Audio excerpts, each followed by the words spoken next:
Ready to stand for the pledge? I pledge allegiance to the flag of the United States of America, to the republic for which it stands. As a way of respecting, honoring, and creating awareness about our past, we begin our village board meetings by acknowledging that New Paltz is on the ancestral land of Muncie, the Sopis, and the Montley people.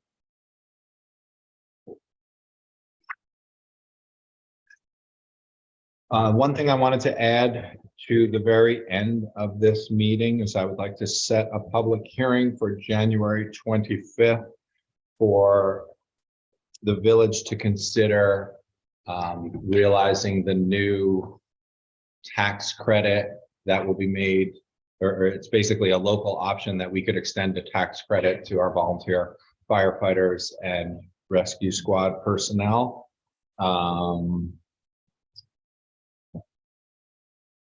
So I just want to go ahead. We're going to have a draft of that local law at our next meeting on January 11th. But all I want to do tonight is to set the public hearing for the village to extend that tax credit to our volunteers on the 25th. And Bill, customarily, you always recuse yourself, but I'm totally comfortable with you voting in support of holding a public hearing on this, because it's not like you're voting for the law. Okay, a motion to, how does Donna want me to say it? Doesn't like the way I say motion or something. I forget. It's hard. It's kind of on. Something about move instead, but move in motion. I'm good with that. I move. I don't know. I just drove here from Socrates. Say so. The agenda as amended, all in favor? Second. Oh, you seconded it. Sorry, never mind. Oh, Second. yeah, you seconded it. All in favor? Aye. Aye. Thanks, guys.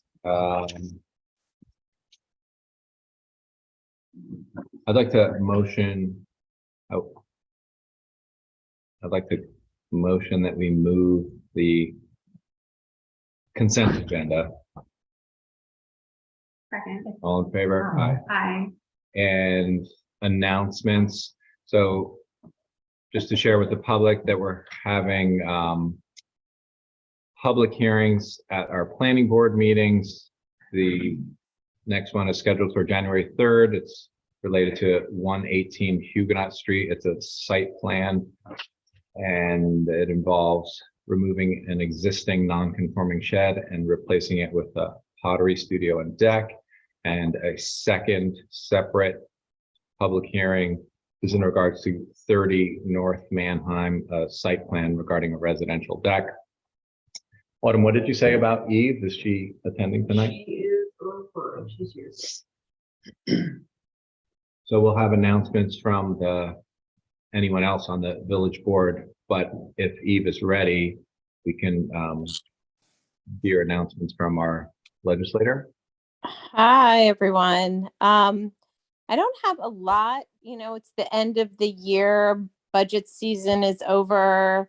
So there wasn't anything too boggling or earth shaking in the latest legislative session, a lot of bonds. I will say, just in a public answer to trustee Alex's question. So the eviction services, its official funding starts January 1st. We did approve the contract and everything else, but I'm assuming it'll kick off in January 1st. And so I will find out prior to January 1st what exactly, how a person, what their steps are, but I would say that the easy answer is they contact legal services and tell them that they need support related to an eviction. Sorry, it couldn't happen sooner, but luckily it's only about a week away or so, a couple weeks. That's And awesome. I don't, Thanks for yeah, the go ahead. update. Yeah. I don't really have much else, unless there's any questions for me. No, I don't have any questions. Anyone else from the board? No. Thanks. Anyone else from our board? Thanks as always for providing us with these updates. It's great to have the line of communication open with our county legislator. Happy to. And now, one of these days when I realize that this meeting is happening in advance, I will actually show up one day and be in Yeah, the you room. should come see our new meeting space in the Yeah, I look forward to it. former fire station meeting room. Absolutely. Is it warm there? It's Absolutely. cozy. Yeah. Okay, then I We have come. two mini splits for the space. All right. Happy winter solstice, everyone. Happy solstice. Take it away, All Alex. right, I always share this, but it's always so much more important than ever during the holiday season to never use a loan. So there is a hotline and it's awesome. And I have a friend who's actually volunteered for it recently. So never use a loan. The hotline to call or text is 800-484-3731, and someone will stay on the line with you in case of an accidental overdose. Narcan trainings are always available online. You can head over to opioidpreventionnp.org and just basically click through, and the Office of Community Wellness will hook you up with the Narcan kit that can save lives. Saved a couple of my friends' lives recently. There's also Narcan and other harm reduction services available anywhere in Ulster. They deliver. You can call or text 914-610-5324. Our free food fridge is located right outside this building, 25 Paddock Hill Avenue, 7 a.m. to 7 p.m., 7 days a week. There's food for you if you need food, and there's always need for more donations. If you donate to it, just make sure you label the ingredients and whatnot. There's more guidelines on millionsofbutterflies.org/free-food-fridge. And that's it for me for now. On this donation note, Family of New Paltz is always looking for donations, particularly financial donations to help folks keep their heat on. Those types of bills that can go by the wayside for those who need some extra help. So check in with Family of New Paltz. I can't think of their hours, but definitely go there during their hours of operation. I think it's like 9 to 5 or 9 to 4, Monday through Thursday. Yeah, keep Family of New Paltz on your gift list. Thanks. Any other trustees? Okay, I motion that we move the public hearing regarding our grant application to Empire State Development, where we'll be seeking funds to renovate the Ann Oliver House at 5 Brawhead, the future home of the Margaret Wade Lewis Black History Cultural Center. You need to open something? Yeah. Just didn't say the word open something. Hi. Did we get any comments? Does anyone from the public want to say anything regarding the our intent to complete an application for this grant award? Three letters of support. Oh, we have received letters of support. That's great. And then Essie Lewis is joining us this evening with an update on the project and goals for the Black History Cultural Center. So that'll be interesting to hear from Essie a little bit later. I motion that we go, what? Why? Because we have to post a property assessment list in the following hearings. Okay, so just keep it open. I motion that we open the law that we're considering regarding New York State code enforcement for building and fire.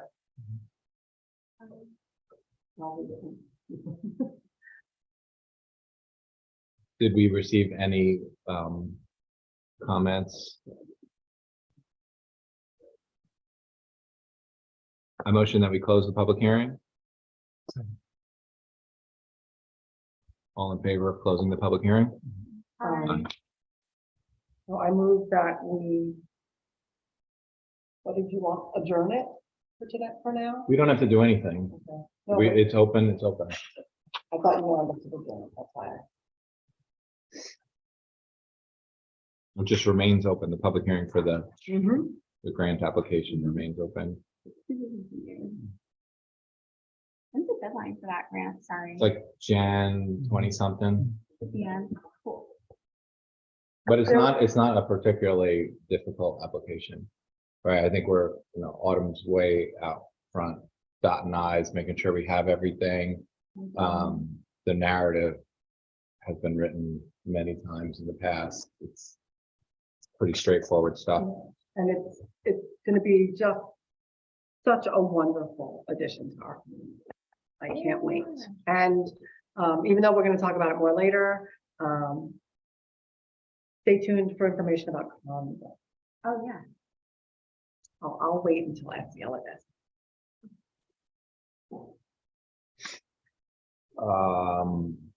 Why don't we go ahead?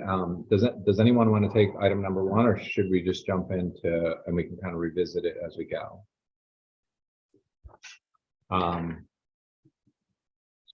Deacon Bill, you want to join us at the table? We're interested in your interest in serving on the Village Affordable Housing Board.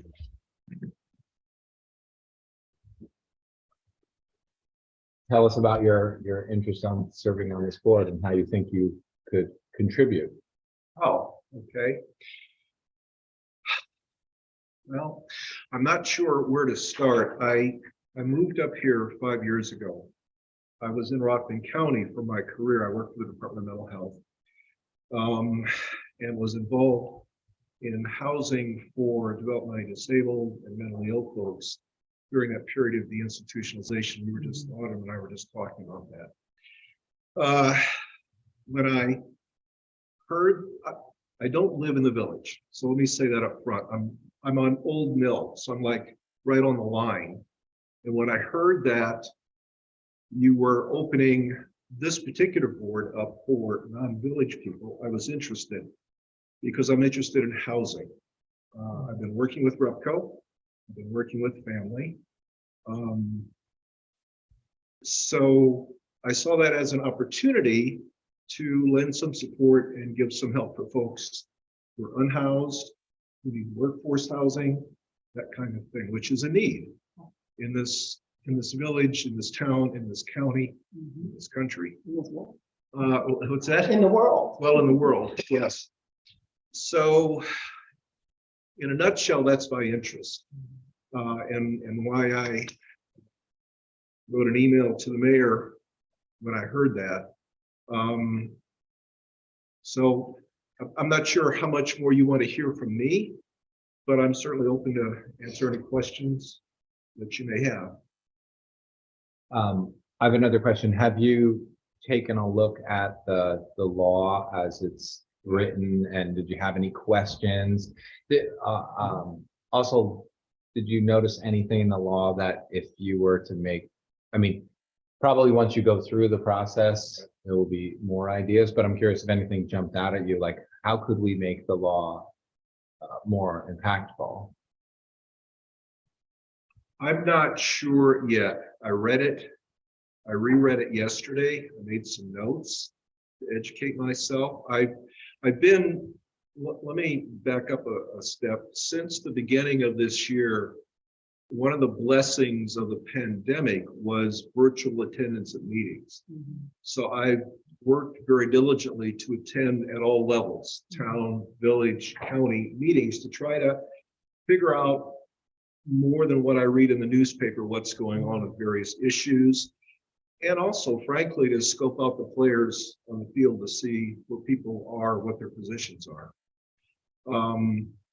So, like I said, I read the law.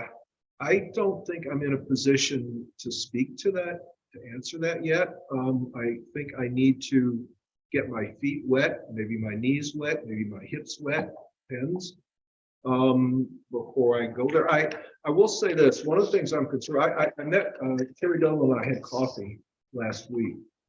And The chair of the Affordable the Housing chair, Board. I'm sorry, yes, the chair of the Affordable Housing Board. And one of the concerns I have, I think I raised it with him, but I certainly am aware of it, is in a larger sense, part of what I've always been concerned about is how if someone betters themselves in their life, they end up losing. And in this instance, losing housing. If you get a promotion in your job, if you take on a second job and your income goes up, you can potentially lose, in this instance, your housing. I don't know the answer to that, but I think it's a problem. I'm a firm believer that stable housing is like a basic fundamental right. I think that stable housing provides for a stable society. I feel very strongly about that. I don't like the idea of someone improving their life and then maybe having to move. Now, I noticed in the law there was something there, and I think maybe Terry mentioned this, that if you're renting in a complex and a unit opens in that complex, you could move, or they might shift the, whatever it's called, category to another living unit. That's a possibility. But if there's not an opening, then that means me as the resident, I've got to find a place to live if I make a little bit more money than what qualifies me to be in this affordable housing. So that's a concern of mine. I don't know the answer to that, but it's a concern. I will say this, that in my relationship with Rupco, I had a meeting about a year ago with Kevin O'Connor. Just a kind of a side note, I'm an investor. God's blessed me with that. And I've set up my own donor advised fund. So I just recently contributed to Rupco. So someone who was at 85% AMI was able to buy a house because I helped with the funding, because they missed qualifying for the grants that Rupco manages. And my approach to Kevin was exactly that population. So it was about a year later, I was able, and I feel it really made my Christmas. I'd be very happy that I know somebody's going to be in a house. Now, not necessarily New Paltz, but I said New Paltz was my first love. And then Ulster County, obviously, because there may not be opportunities here. And I say that because I feel very strongly, and I want you to understand how strongly I feel about someone having to leave their home because they better their lives, their families' lives. And I think we need to be cautious not to bring instability to families. I mean, for crying out loud, kids need to grow up, go to school, have roots. You know, and then if you go someplace else to live, then that's your choice. But as a child, I think it's pretty important. I mean, I grew up on a farm in Illinois, got to New York by way of Philadelphia. I'm very glad I did. I love it out here. I love New Paltz. I don't know, probably just sort of all. No, you're making perfect sense. Yeah, definitely. Good. And on that note, just a heads up, I guess, since we opted into the county's Housing Smart Communities plan with our resolution, right. I finally get to start taking vacation tomorrow from my day job, so I can kind of go back through the resolution and the different points on the website and whatnot and see what we've already checked off, with things like the Affordable Housing Board and that law and whatnot. But then the next step is for me to, because I'm the fair housing officer, so he designated me to kind of be the coordinator, and the Landlord Tenant Relations Council and Affordable Housing Board to kind of be the groups to kind of bounce ideas off of. So then the next step will be with Kai Lord Farmer from the county planning. He'll help us out, but to kind of just all put our heads together about just other thoughts like this, exactly what you're talking about. How do we kind of address that possible gap in our local affordable housing law where, it kind of just leaves the workforce housing category kind of as a big blank, and whatnot. So yeah, I think that will be great to be able to continue those brainstorms and those thoughts together, at least on the village level. I would really like to do that. I read up on the Housing Smart. Forget the rest of the what it's called. I've attended some of the county's work groups on housing, although not a lot of them, because frankly, I'm getting zoomed out. And so, but I am getting the minutes and that kind of thing. And that was one of the reasons I wanted to be on those lists, so that I could see what was going on. So I'd love to be involved in that.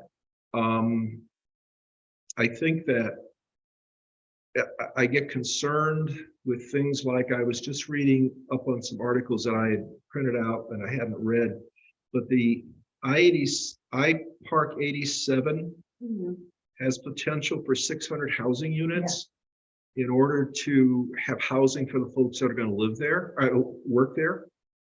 And that Jim Quigley raised as an issue, that someone who wanted to bring a business into his town learned that they couldn't find housing for their employees. One of my concerns when I read that, I haven't done anything about it, is that there may be people who qualify for the jobs but won't have the money initially to pay to live in these apartments. You know, it's sort of a catch-22. So I hope, I mean, I know that's out of the purview of this group, but I hope that is given some attention somehow, that I don't know what, but you get a waiver on your, you know, whatever you have to lay out first to move there, because there's likely to be people that qualify for jobs that until they get the job, right, they can't afford the housing. So anyway, Well, that's one of the cool things about volunteering on, you know, these village boards, commissions and councils is, you know, getting to, and especially because our affordable housing law, you know, passed in 2015, it's historic, you know, it's like, it's very unique. Getting to see kind of once going through the process, you know, once you're at the table with the board, you know, I got to clerk some of those meetings back when I was, you know, in Autumn's position. I learned so much about the different ways. It's all way bigger than Village of New Paltz's affordable housing law. And, you know, that's where so many of my ideas have come from. So it does relate. Yeah. And I think, you know, obviously Alex has done a lot of work on this particular issue, and it is her passion.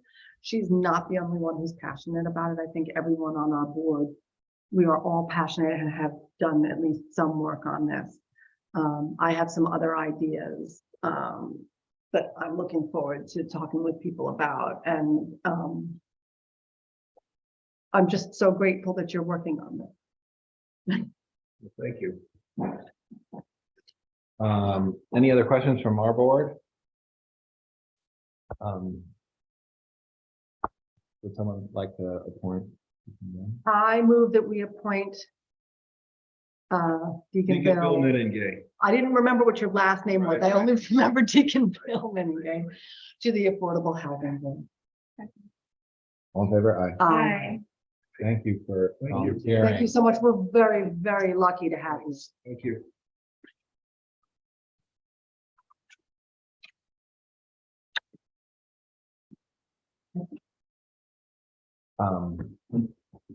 We also had expression from, or interest expressed from another candidate. We want to go ahead and okay. Yeah. I'd like to move that we approve Adele Ruger as a member of the Affordable Housing Board. And I'd like to point out that, you know, Adele came forward and has spoken with several of us previously. So we've done our homework here, and Adele has been diligent in her work to join the Affordable Housing Board as well. So we didn't feel it was necessary for her to attend tonight again. And I think one of the things that we want to do is to encourage members, and we did this with Deacon Bill. We encouraged you to get a coffee with the chair of the Affordable Housing Board. And if you've not met Adele, hopefully you two can get together and compare notes before the first meeting. I think that's a great way to get members all on the same page and have you know, really effective, impactful boards. So that's just an unofficial suggestion, but I'm sure you'll both appreciate doing that. Yeah, I think anybody who's joining any board, we are strongly encouraging them to meet with at least someone from the board that they want. to Yeah, join. meet for coffee, meet for tea. Get to know each other a little, talk soup, about it, any- soup, well, yeah, anything, whatever. so. Cocoa. So are we now all I think we filled need up? to do all in favor. Oh, sorry. All in favor? I can't call that. That's. Aye. Aye. Aye. I think you can, though, actually. Can I? Whoever Yeah. makes the motion, makes the initial motion. Oh, so I did make the motion. Yeah, we Gets to have, call. I think there's room for one alternate on the Affordable Housing Board.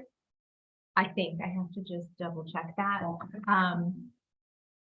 Because is Suzanne still serving or did she officially step down? Yeah, I thought we did too. That was, I just didn't know because they haven't met, they haven't had to meet, so everything's on a little bit of a hiatus right now, but thankful currently with these two appointments, there is a full board, which is very important. So thank you. And there should be some new affordable housing units to consider coming online in the not too distant future. Okay, the next business agenda, why don't we hear from Jeff Demansky? We can circle back and do the certificates of appreciation for our volunteers. Oh, and Essie, I'm sorry, Essie. Yeah, Wanna so switch? you're okay, Essie, timing wise? Sorry about that. I can wait. No, you, No, it's fine, I can make it.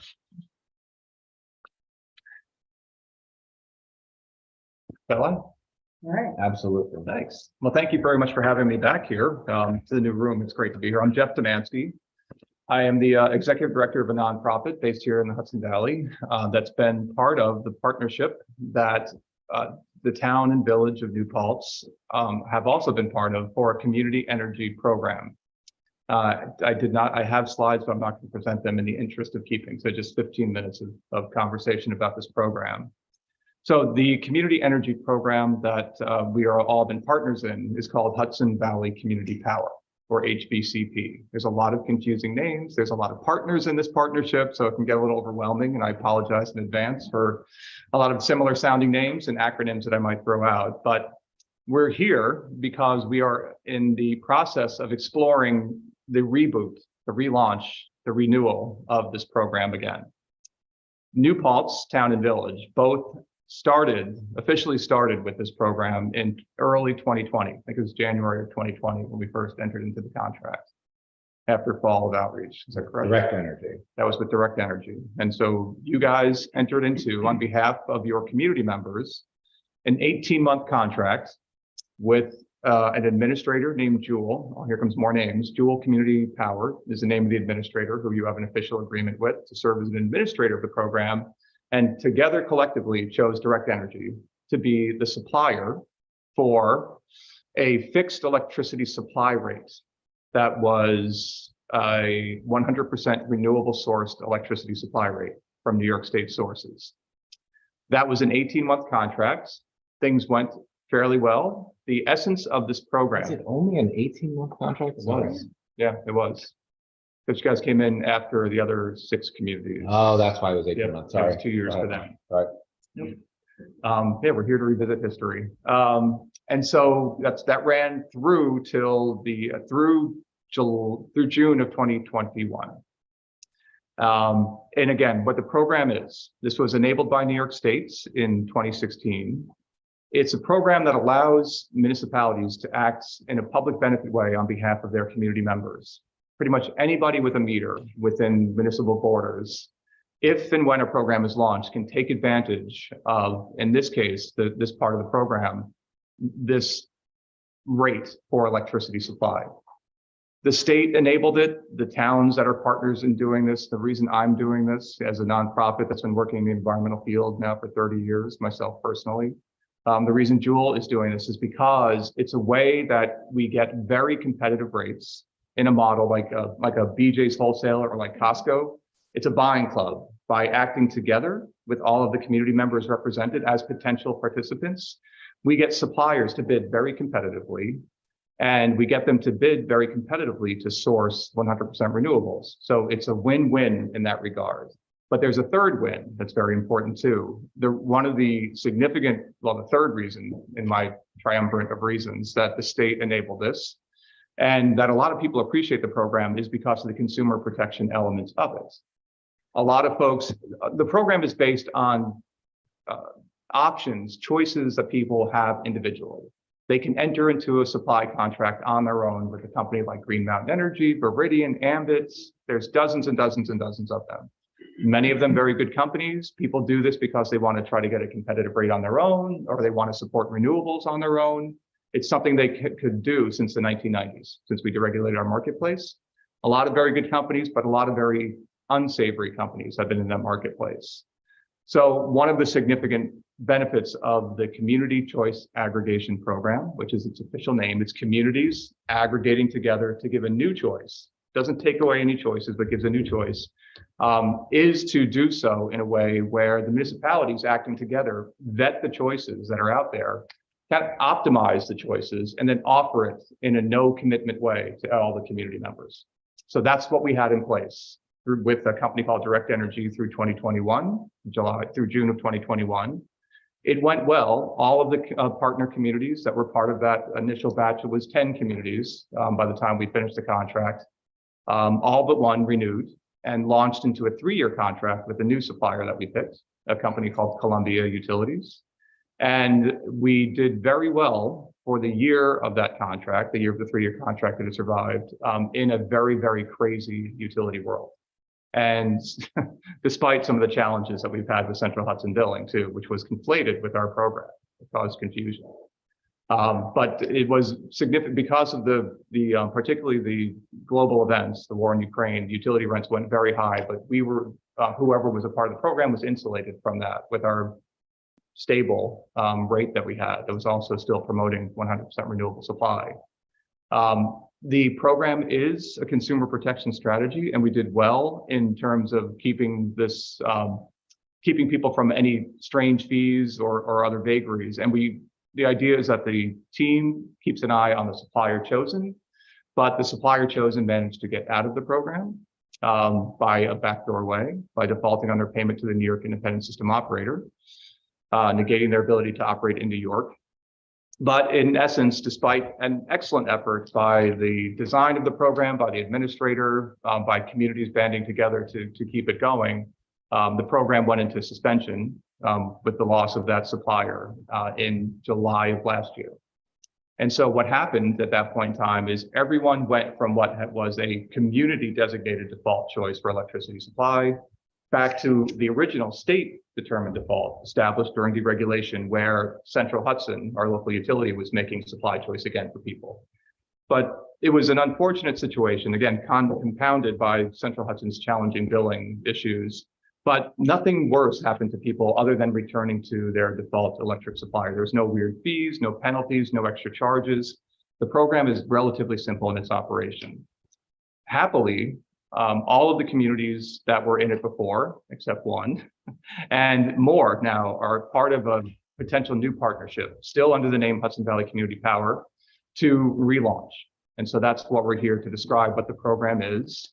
Happy to answer questions, but we are looking in terms of timeline because of again, one of the beautiful designs of the program is that your chosen administrator is your guide, your navigator, your Sherpa of the energy marketplace. And so looking at the energy marketplace, the reason we didn't immediately replace a supplier when Columbia ended, the reason we are not doing it this fall or early winter is because the market is still crazy and the rates are looking very high. So it'd be hard to find a good, satisfactory, competitive rate. But the indicatives, looking at the market futures, indicate that by the spring, by about April, we estimate things will be quite good again, more stable. Suppliers will be able to bid competitively for a rate then. So we're in the process. Part of what I'm doing tonight is public education, and I'm remembering myself to hand out my sign-in sheet. So let's just to share with the state, if you would please just pass that around. is part of this process of doing education, which we will continue.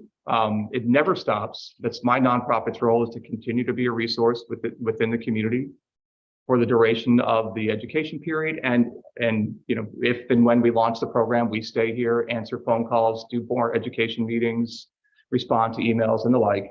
But the timing is we will continue this education through into February of next year. And then the administrator, Jewel, will put together a request for proposals with the requirements that we want for the program for the communities to review and approve. And if all the communities that are going to be partners in this decide to proceed with the issuance of their proposal, it will be issued.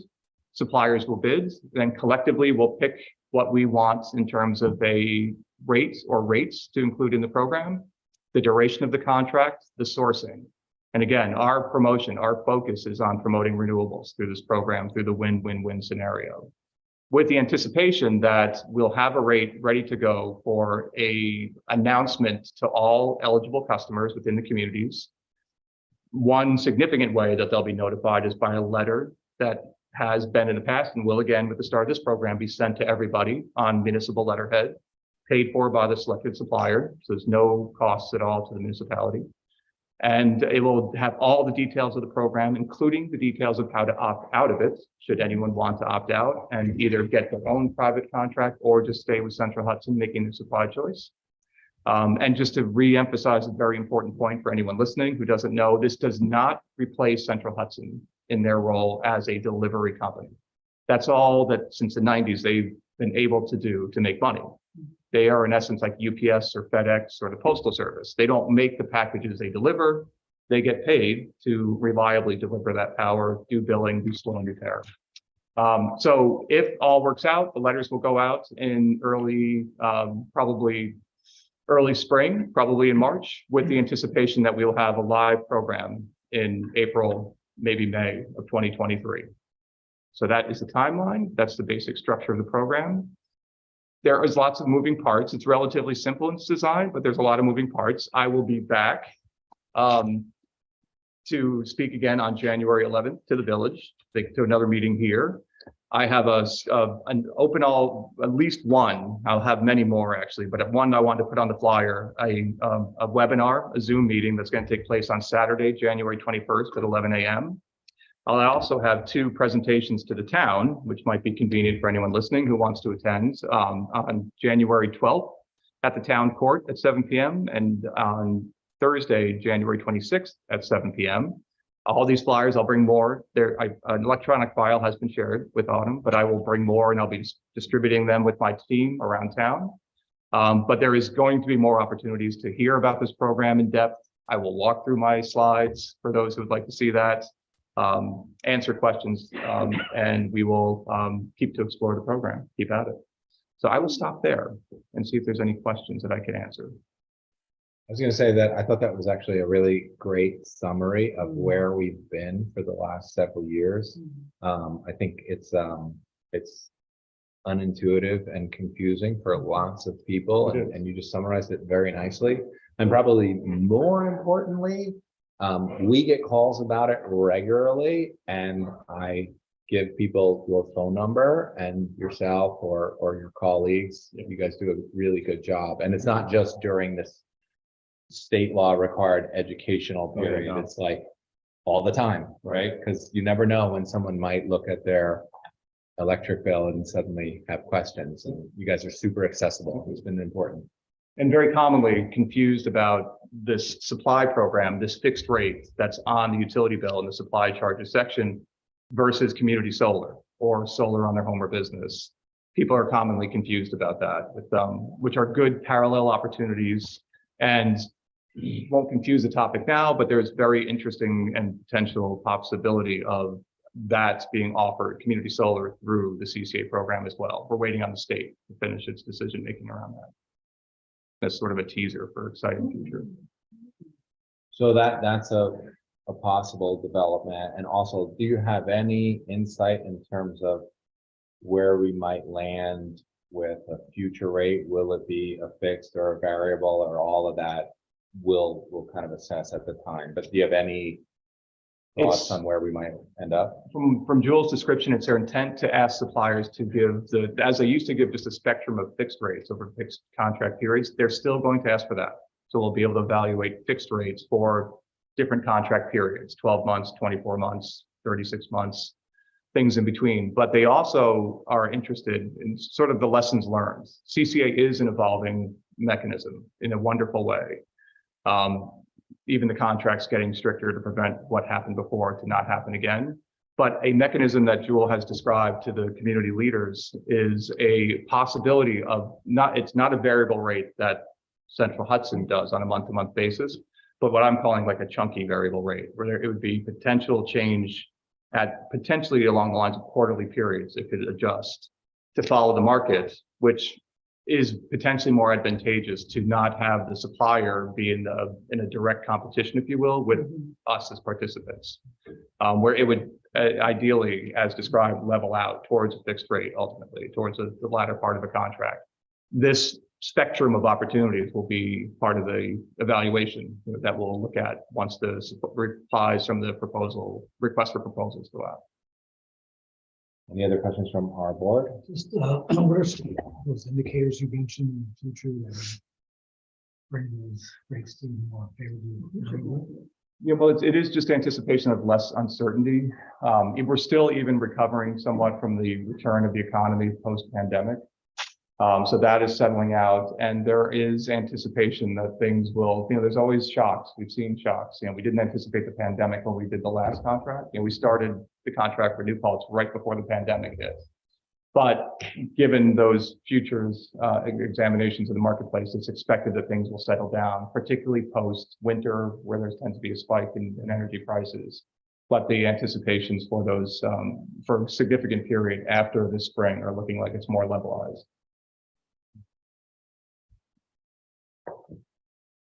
Anything else from village board colleagues? So we're going to have another public session Jan 11th. Right? Right. I think that's And a all. Zoom webinar on the 21st on Right. Saturday, and others. Yeah, and we'll share that widely. Wonderful. Thank you so much. Thank you. I'll grab my sign-in sheet. Thank you very much. Thanks for having me again.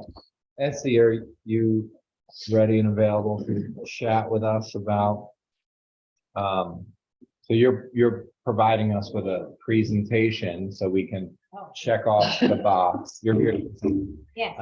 But the purpose of this presentation is a requirement, just like the public hearing is a requirement, because we intend to apply for financial assistance to help us stabilize and restore the Ann Oliver House at 5 Broadway. So Correct. tell us more. Yes, we're really excited about this project.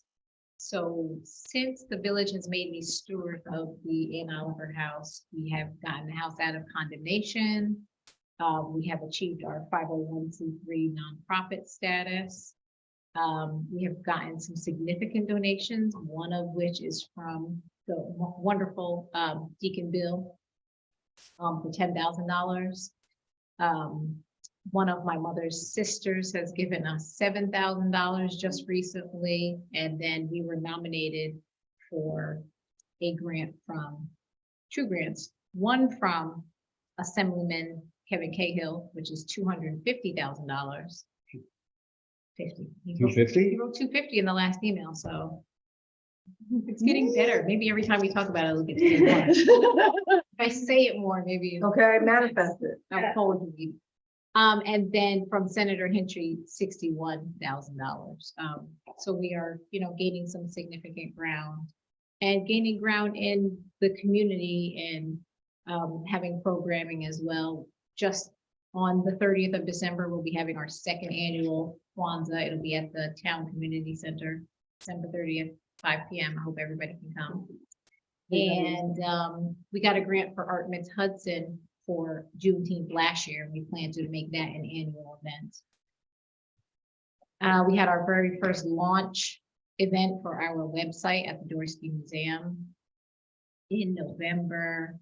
And we're being asked to do a lot of different things. Duzine School has asked us, to come in and do Kwanzaa, and Black History Month. High Middle School asked us to work with them on some curriculum for local Black history. We're working with Harambe, My Kingston Kids. Who else? Center for Creative Education. All the time with SUNY New Paltz, of course, with their student organizations and other things. And so, it's proved that it's a needed thing in place. And so we're really excited. And I think that we're well suited for the Restore New York. Just based on the fact that we're ready for this project and we have actual commitments of other monies. And so I'm really excited and really grateful for all the help. And just being able to be the steward of this really important historic property is amazing. And you also are applying for a national grant? Yes, thank you. This name is so long. National Historic Preservation Commission, I believe it is, and it's their African American Heritage Fund. They have like a very long name, but yes. And you we're also applied, applying for that. you applied for that last year. We applied for it last year, didn't get it, but we have learned a lot in that process. And so we just sent out an LOI, letter of intent to apply for that and hoping that we'll be invited to get that grant. This time we're doing it differently because last time we did it for the building and this time we're doing it for the organization. Right. Because, doing all these events, everything that we've done so far has been on a volunteer basis. And, between the board and I, we're growing, we're able to hopefully gain a lot more committee members and doing more things, but somebody needs to be actually working, right? It'd be really great to have the admin and an executive director who can really dedicate their time as we grow to making the programming better, because all that we're doing, imagine how much more we can do. Right. So that this is interesting, right? Because the capital grants from our senator and our assembly person and fingers crossed, Restore New York, that's all for the structure to stabilize and restore the building. And then this would be a grant for programming. So we shared a draft letter of support. I made some edits to it. That's good to go. I mean, I was comfortable with, Yes. Yeah. Yes, right? That's we're working on that. okay. And just to be clear, it's not just for the programming, but for actual organization building, right? That does equal programming, but that grant, how grants are, they're very specific. So it's actually for being able to pay people to do the work as a job. Fantastic. Yeah, I'm really excited. You and all the volunteers. Yes. Oh, yes. Everything. Yes, thank you. Yeah. Thank you to everyone who's helped and who's willing to help. And, this Kwanzaa that we're having is in partnership with SSIP. All of these acronyms, by this time in the evening, I'm like, Seniors Serving in Place Oh, yeah. is who is our partners for Kwanzaa this year. And that's exciting, right? Kwanzaa is not a religious holiday, it is a holiday about community and sharing. And so it's very fitting that Seniors and Serving in Place would be partnering with us. So I hope that people do come out and, it's not just about the programming, but also making those connections with the community. Okay, cool. Go ahead, Bill. It's an incredible amount of work in a short period of time. Really great things. Question to you, as the money comes in, these grants come in, how do they apply? Are you give a sort of schedule, like you want to do the roof or the porch or landscaping? How are you have a plan for that yet? Or We do have a plan. for- We do have a plan, and I'm glad you asked about that. One, we also have someone who is an accountant who is working for us, volunteering our time, which is super important as we get that money in. And the same way that a house is built is the way we would fix the house. It needs to be the structure, the foundation of the house needs to be fortified before we go any further. And so that would be where we would start with the house. And then depending on what time of year we actually get the money to be able to do it is how we would decide the next focus, right? There's siding that needs to be taken off, but there's also, whether we would work on the floor plan on the inside first. Not a decision I would be making on my own. So many things that I'm learning, but I am not a builder. And so, it's why it's so great that we have this network of people to help make these decisions. I'm also imagining that it's not like with these grant awards, money doesn't come in, right? You identify projects, you do the project, and then you submit for reimbursement. Yes, that is very Yeah, true. so These are all Some of that, dedicated. the capital grants that are administered by DASNY, that Yes. is how they will work. What other funds that come in from private, private donations? All of it will require, like as you're describing, a robust accounting system. yes, and I did not mention, but we do have, Dave Toder from Boulder Architects, who is working on that also to help us make those decisions. And we also have another architect who did our 3D plan, which is David Murray. So David Toder recruited his friend David Murray to do the 3D plan. David Toder did the floor plan, but then David Murray did the 3D plan. You know, so that people can really conceptualize one thing just to talk about. It's a whole other thing to actually see it, which is exciting. So anything that we could do, we talked about it, I think last year, briefly, for Martin Luther King's Day of Service. We talked about that last year. We need to revisit that. That's a really good question. We're having a Martin Luther King celebration in conjunction with the Methodist Church. But in terms of what we could do at the house, that's something we should definitely talk about. Yes, you and I will work on that. Thank you for thinking that. But I think that concludes our presentation.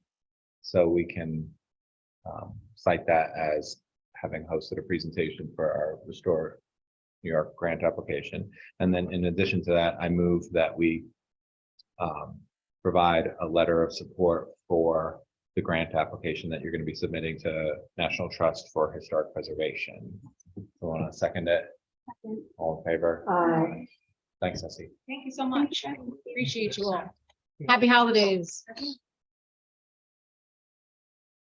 We have these certificates of recognition. These are volunteers who had served in on various boards or commissions in the village of New Paltz. We have Suzanne Biggin, Jonathan Kolb, Susan Nguyen, Dennis McGee, and Debbie Flynn. Volunteer commission members, board members. This community is not much without their contribution. So thank you very much, each and every one of these volunteers. Absolutely. So the next item on our business agenda, we have a proposal for project management of the solar facilities at the new fire station. So we have been working, we mentioned this at our previous meeting. We have a proposal from Ted Nitza from Walden. They will help us organize an RFP, and our hope is to go into the market and find solar installers interested in constructing an array that could be sited on our new fire station. I think what's super interesting about this is with the new infrastructure money, there may be opportunities for municipalities like ours to benefit from the tax credit that previously public entities could not benefit from. And that's why we public entities like ours really only were able to consider things like a power purchase agreement. So that is something I've already spoken with Ted about that. And I actually got a call from our soon-to-be county executive, Jen Metzger, and we were discussing this as an opportunity for New Paltz. It's really exciting to have a county exec who just calls and brainstorms about opportunities like this and how the county could maybe provide some assistance or thoughtfulness or encouragement. And the so we'll look forward to the RFP that Ted and his team put out there. And I'm hoping that what that means is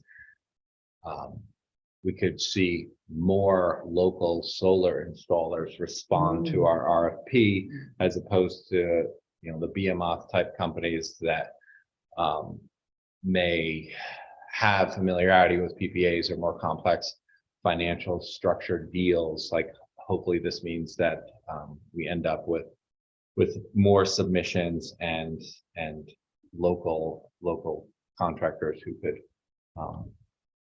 help us with a new array. So I move that we move forward with this proposal from Walden Associates. And second, any other questions, discussion?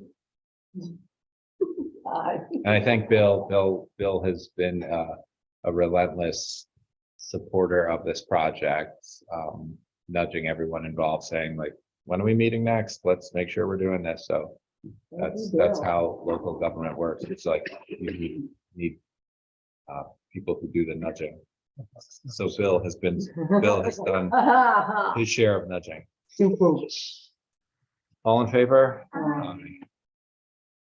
And then regarding sewer remediation, we have a proposal for archaeological monitoring for our community development block grant 793 PR 168-22. So this is a requirement by the state where we have to make sure that when we dig holes that we have archaeological specialists keeping track of what might be unearthed. So this is a proposal. I move that we go ahead and accept this proposal. All in favor? Aye. And the next item, consider a contract with Park Mobile to allow mobile payments for parking in the village, which will allow people to pay for the metered parking three different ways: via an app on a mobile device, via a web browser, and via telephone by credit or debit card. I'm going to say it's 4 ways because you could also continue to just use a coin. PayPal may also be used as a form of payment. There's a convenience charge to use this system with an expected rate of 45 cents per transaction. The Park Mobile system allows users to remotely add time on their meter. It is the most widely used parking payment application in the country. Contract to be signed in January 2023. This is something that we've been working on for some time and have worked diligently to get all the ducks in a row, because this is more complicated than most people would think, because you have to make sure that the hardware integrates with the financial software, the enforcement software, that our parking enforcement officers are comfortable with it, that our clerk treasurer's office is comfortable with how it all works, and that it makes some financial sense too. So there will be a premium when someone is using a mobile app like this. Like, the cheapest way to pay for parking will continue to be to just use coins. But we've definitely received a lot of inquiries and encouragement from the community to see that we offer this kind of parking app. I'm grateful that we still have the option to use coins as well. I wasn't clear about that. Yeah, and this is definitely the app that's like in the area. Yeah, Park Mobile is, what's so fascinating about technology and how quickly it moves is this is probably the most sophisticated parking app that I've ever dealt with, it's what's used in New York City, it's what's used in Philadelphia. It's super user friendly, it's very smart, it's significantly easier to use than some other communities mobile apps that they've adopted. So you don't necessarily want to cheer on the BMF, but in this case it actually does make a great deal of sense to have something that's considered kind of like industry leader and just a bit more sophisticated. So motion to go ahead, I move that we enter into this contract. Second. Any further conversation? All in favor? Aye. Next item is a resolution asking the New York State Legislature to pass a shield law for healthcare providers who facilitate abortion services via telehealth conference. Donna, do you want to take this because you brought this to our attention? Yeah, I read a letter from a local care provider here, a doctor that I know. As we all know, it's really important to make sure that everybody has healthcare, every kind of healthcare. Healthcare should be a right and not a privilege, depending upon where you live or how you present or how much money you have or anything else. So we want to make sure that people with uteruses still have access to safe, legal abortion. So what this will do is shield care providers in New York State from being, so this is so that they cannot be prosecuted. That New York State will shield them from being prosecuted by other states for doing telehealth visits with that state's constituents and sending them abortion pills. So I move that we pass this resolution. Second, further discussion, go ahead. Anybody? Any questions? Is the resolutions ready to go? I know that, I believe we're good. I can double check it, but I can't do that. yeah, I'm good with that. I'm good with it, and if there are any minor edits, I think the friendly amendment to your motion, any edits that any of us want to make, because it's not going to change the spirit of the resolution. All in I accept favor? that friendly amendment. All in favor? Aye.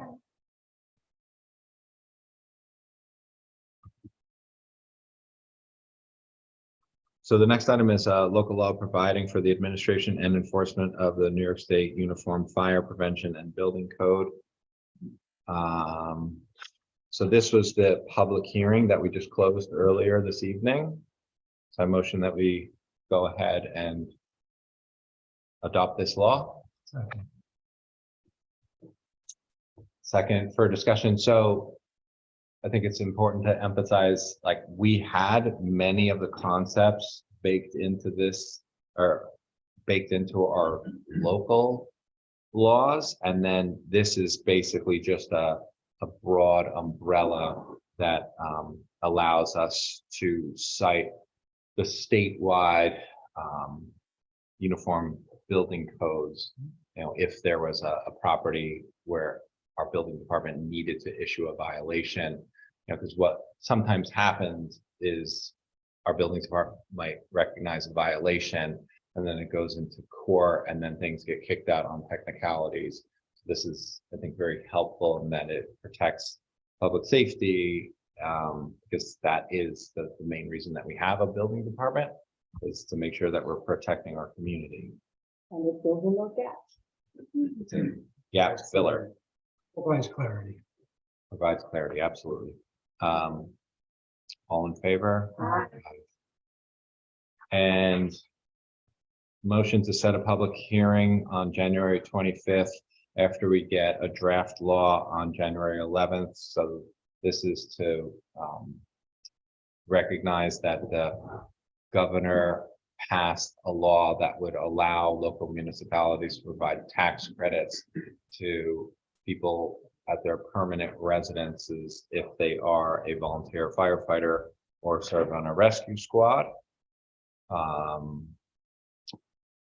So my motion is to host a public hearing on the 25th.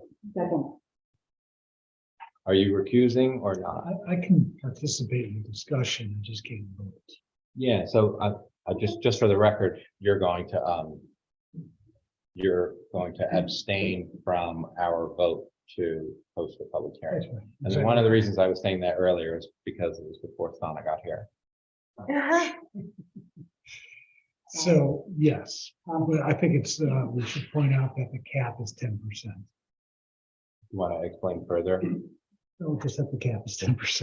Right. So it's a few $100. It's not, you know, it's Depends on the property price. But right.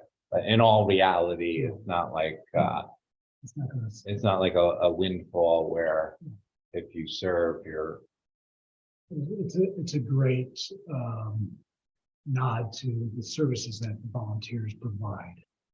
And That, It's a long time coming. plus our low cap program that locally LoSAP that we worked hard to encourage the state legislature to expand that program after years of limiting the award. I think it's, this is an additional recognition of our volunteers. All in favor of having the public hearing? Planning board liaison update? Fairly quick meeting last night. There was discussion about putting tables and chairs in front of a couple of properties on Main Street, 115 to 127 Main Street. Where, I've forgotten all the names because they keep changing. Up near Burger Box, up in there. A pizza and Pizza, right. and juice green bar. Right, very limited amount, 1 or 2 tables, 1 or 2 chairs. We brought in at night. There seems to be enough distance between the chairs and the curb, so we will keep the sidewalk open. There was discussion about the drainage work being done behind 123 Main Street. That was clearing some vegetation. Was it drainage work or did they cut down a lot of trees? This is that the previous owner did the tree cutting. This owner now is making sure that that property drains more properly because due to vegetation, a very small amount of property that he's. There's a different owner that cut down the trees? The previous owner cut the trees. Who was the previous owner? Who's the previous owner? Was that, Prior to John Joseph. yeah, I believe it was. Dino, right. Dino's property. But Yeah. wasn't it John Joseph's team that cut down the trees?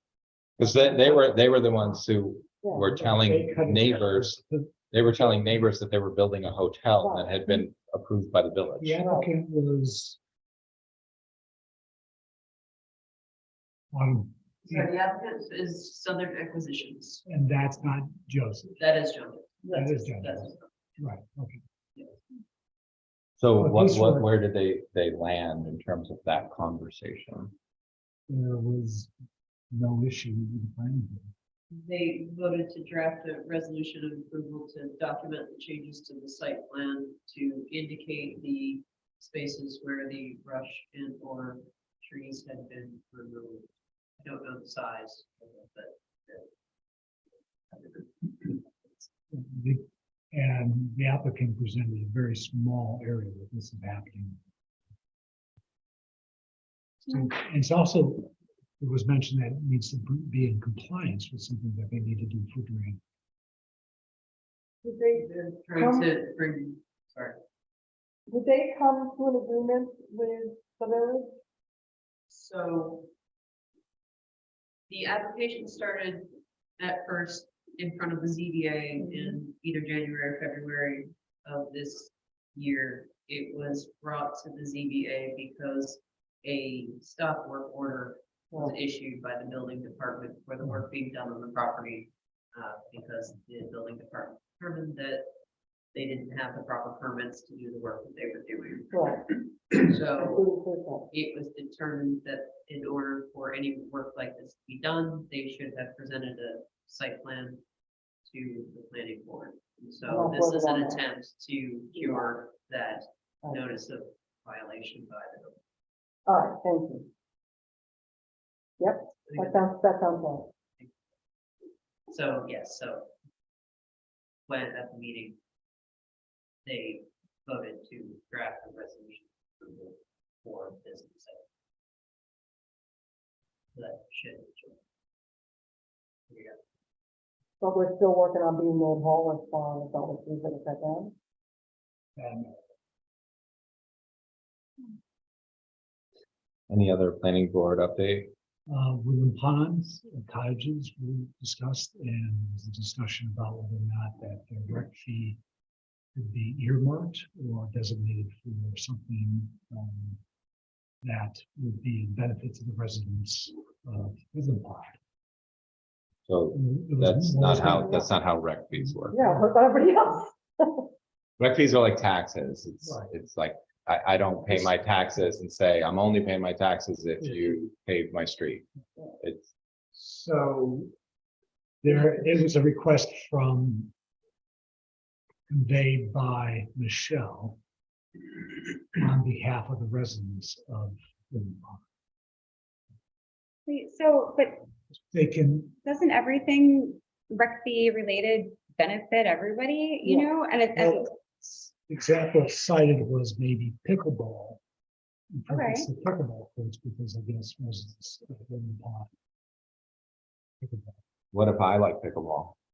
I like pickleball. So separately, but in parallel, we do have a plan that we've been working on for several years to update the pickleball courts and, so. Yeah, well, that's great. And donations, of course, from anyone, welcome to. Absolutely. Yeah, but donations have nothing to do with rec fees, That's right. sure. Thanks, Bill. Any other planning board liaison update? Okay, CBA, So yes, 64 Plains Road lot line encroachment was approved. 137 North Chestnut, the height variance is unresolved and under discussion. And no secret determination. That's all I got. I move to accept the resolution for bills and claims. Second. All in favor? Uh, Anything else? A great array of our climate equity and justice related items. yes. Yeah, we really span the whole Uh, spectrum there. I love it. Thanks for tying up that loose end. Yes, nicely done. Motion to adjourn? Second. Bye.